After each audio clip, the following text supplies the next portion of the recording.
Well, everybody, my next guest is a best-selling author, successful film and television producer, and the man who inspires millions each week through his message of positivity and faith. I can't even tell you what the man means to me. Please welcome back my friend, D. Jakes. What's up? How you doing? My man. I'm good. Thank you, boy. How's everybody? Wow, look at you. A lot of people always asking themselves, what can I do to be happy?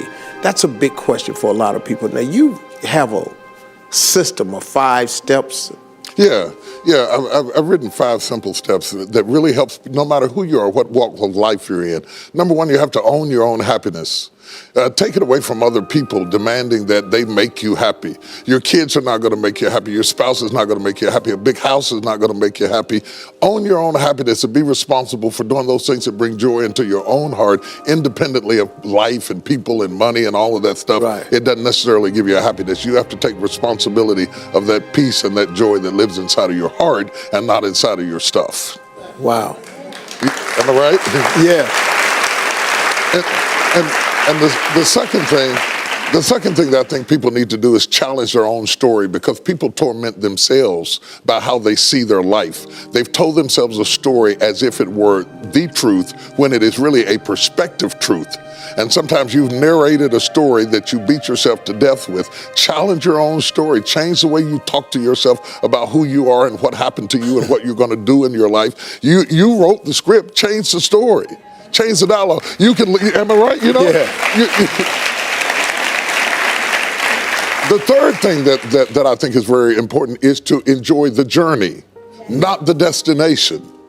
A lot of us delay our happiness. When I get to this level, when I get my degree, when I get the kids, when I get married, I'm going to be happy. Enjoy the journey. Enjoy the whole step, the whole process. Every day that you get up to strive for whatever it is you're after. You know, I'm a goal-oriented guy. Yeah, absolutely. But you don't celebrate when you get to the finish line. Celebrate all along the way. Celebrate all along the way. Yeah, man. You know, that's so true, because I hear people talking about a million, man. When I make $1 million, I'm going to do this right here. Well, look, if you've been making $25,000 a year, and all of a sudden you're making $100,000 a year, I got news for you, man. You need to go eat a piece of cake and put a candle in it or something, because that's a big jump. And like you say, enjoying the journey is just realizing that there's joy in the process. That, and then I put me on my calendar. Put me on my calendar, because I want my attention too. Because if you don't see yourself as valuable, nobody else will. You know, nobody else will. The other point is make relationships count. Making your relationships count, because everything is about relationships. First of all, your relationship with God.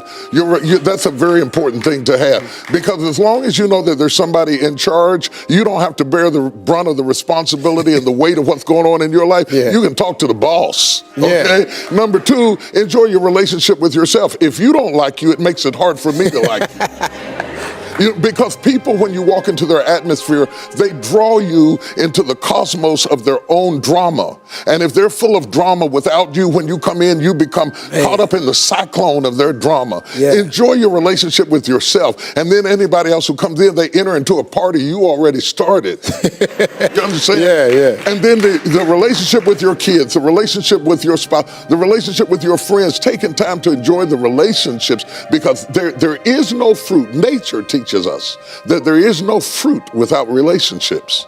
You cannot be fruitful by yourself in business, in home, in life, in church. I don't care what it is. You are no more than the relationships you surround yourself with, and make sure that those are good ones. The 5th thing, No, go ahead. I'm loving it, man. Is this good? Yeah, this is really good. The 5th thing that I really ascribe to is balance work with play. You can't do all of either one and be successful. And to those whom much is given, much is required. And if you work really hard and you're a really diligent person, make sure that you do some play to balance your life out. If you play real hard but you don't work very much, you're going to be fun, but you're going to be hungry. You know what I'm saying? You got to balance work with play. You have to balance that with your children. If you're always a disciplinarian, your daddy going to get you when you get home. I don't want to always be the police in the house. Yeah. I want to be the fun guy sometimes. Balancing work work with Play called this not only for you to be holistic, but for people to get a better perspective of who you are. I get on my Instagram and I put crazy stuff. My kids die.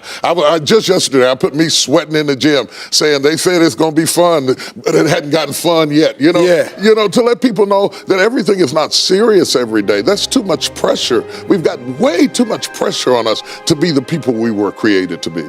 You got to enjoy the journey and the process. Like I told my kids the other day, I said, let me explain something to y'all.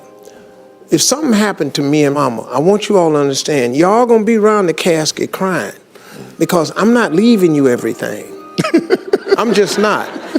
I'm going to spend 85% of my income on me and your mama. Right. Yeah. Right. I'm going to leave about 5-10%. That's it. The rest of the money, me and your mama going somewhere. We can, Dad, we can't go on vacation. No, I want to be just with your mother. Well, here's the thing that people don't understand about children. It is not what you leave to them that makes them great. It's what you leave in them. And if you leave enough in them,